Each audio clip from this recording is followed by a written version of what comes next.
நாடக காதல் அப்படிங்கிற ஒரு விஷயத்த வந்து நீங்க மெயினான ஒரு பாயிண்ட்டா எடுத்து வச்சிருந்தீங்க. இது மாரி ம்ஹ்ம். விஷயங்கள் நடந்திருக்கு. ம், ம், சொசைட்டில ம், ம், நடந்திருக்குன்னு. ம். ஸ்டில்லும் அது இருக்குன்னு நினைக்கிறீங்களா? இப்பவும் நெறைய இருக்கு. ஓகே. லவ்வர்ஸ் வந்து இப்போ கல்யாணம் பண்ணிட்டு, லவருக்காக வந்து எக்ஸ் பாய் ஃப்ரெண்டுக்காக அவன் ஹஸ்பண்ட கொலை பண்ணிடுறாங்க. ம். ஸோ இதுவுமே வந்து ஒரு ஃபேக் லவ் தானே. ஸோ அ அந்த கேரக்டர்ஸ் வேற வேற இருக்கலாம். இங்க ஒய்ஃபா இருக்கலாம். இங்க வந்து அம்மாவா இருக்காங்க. அவ்வளோதான். பட் ஆனா சொசைட்டி வந்து ம். நாளுக்கு நாள் போக போக இன்னும் வந்து வேற மாரி மாறுதுன்னு அப்போ நினைக்கிறீங்களா? இல்ல இப்போ இது நம்ம எடுத்து சொன்னா ஓரளவுக்கு தெரிஞ்சுக்கிறதுக்கு வாய்ப்பு இருக்கு இல்லைங்களா? இப்போ ஒரு நியூஸா பார்க்கறதுக்கும், அதே நியூஸ ஒரு படமா பார்க்கறதுக்கும் வந்து நெறைய வித்தியாசம் இருக்கும். ம். இப்போ ஜெய் பீம் படத்த பார்த்தீங்கன்னா, அது ஒரு உண்மையில நடந்த ஒரு கதை அப்படின்ற மாரி வந்து எத்தன பேருக்கு தெரியும்?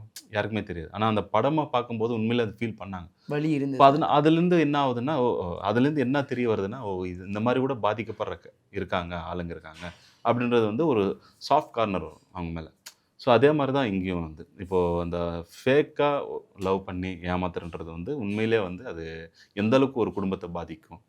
இப்போ ஒரு ஒரு லேடி பார்த்தீங்கன்னா, 2 குழந்தைங்க வச்சுக்கிட்டே அவங்க பாய் ஃப்ரெண்டு எக்ஸ் பாய் ஃப்ரெண்டுக்காக குழந்தைங்களையும் சாவடிச்சுட்டு, ஹஸ்பண்டையும் சாவடிச்சுட்டு அவங்க கூட போயிருக்காங்க. ஸோ இந்த மாரி நியூஸ் எல்லாம் வந்து கேள்விப்படும்போது, இப்ப அவங்க ஃபேமிலி என்ன ஆவுறாங்க? அவங்க அம்மா, அப்பா என்ன? எவ்வளோ பாதிக்கப்படுறாங்க?